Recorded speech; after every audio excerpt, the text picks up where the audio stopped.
আসসালামু আলাইকুম। ভালো আছেন? বাসার সবাই কেমন আছে?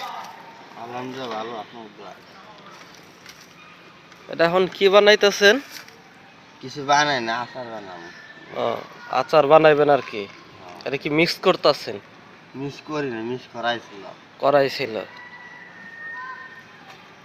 তো এই কিনে আনছি তো। ও, আচার কিনে আনেন না নিজে হাতেই বাসায় বানান? কিনে আনছি। কিনে আনেন না? সব কিনা।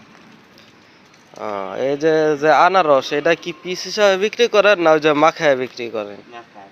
মাখায়। এটার সাথে কি কি দেন? তেঁতুল টক, টক মিষ্টি। তেঁতুল টক টক মিষ্টি, মানে আনারস, তার সাথে কাসন্দ আর অন্য অন্য থাকে, তেঁতুল টক টক মিষ্টি, পেয়ারা মাখা। আর এগুলো হলো আচার। তো আমি ওই দিক থেকে দেখাই, এদিক থেকে হয়তো ভালো একটা বোঝা যাচ্ছে না। বললাম কার গিলাস। ভাইয়ের নাম কি? মোহাম্মদ কাইম সিদ্দাস। কায়েম শেখদার না?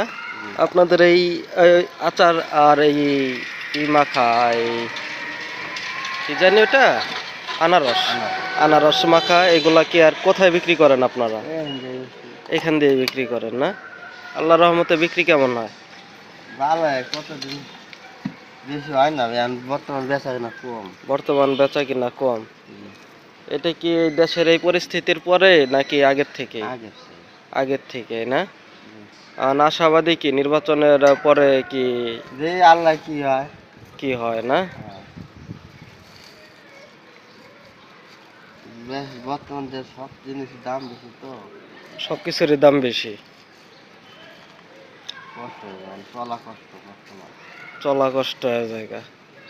যাক, আল্লাহর কাছে শুকরিয়া করবেন, আল্লাহ যাতে এর মাধ্যমে ভালো কিছু রাখে, ভালো কিছু হয়, আর দোয়া করবেন। দোয়া তো অবশ্যই করি, আমাকে জন্য দোয়া করেন সবাই। অবশ্যই দোয়া করি আপনাদের জন্য, এবং যারা ভিডিওটি দেখবেন অবশ্যই তার জন্য দোয়া করবেন, আর চ্যানেলটি শেয়ার করবেন এবং সাবস্ক্রাইব করবেন। সবাই আমাদের পাশে থাকবেন। ধন্যবাদ ভাই। আল্লাহ হাফেজ বলে দেন ভাই। আসসালামু আলাইকুম। আল্লাহ হাফেজ।